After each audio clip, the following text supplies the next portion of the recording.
আপনি যেমন মানুষ, আপনার সামনে যে আছে তাকে দেখলে আপনার তেমন মানুষই মনে হবে। আমি ছোট্ট একটা গল্প বলি, শুনেন।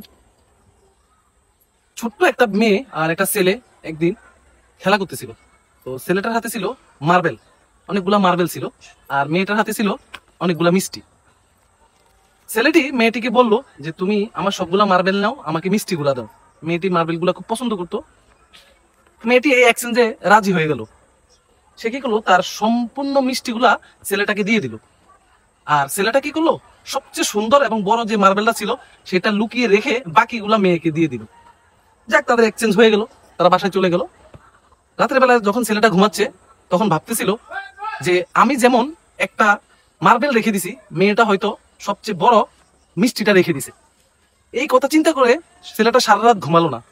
আসলে প্রেক্ষাপট এখানে দাঁড়ায়, ছেলেটা বেঈমান, তাই মেয়েটাকে সে বেঈমান মনে করতেছে। তার মানে এটাই হলো যে আপনি যেমন, আপনার সামনে যে আছে আপনি তাকে তেমনই ভাববেন।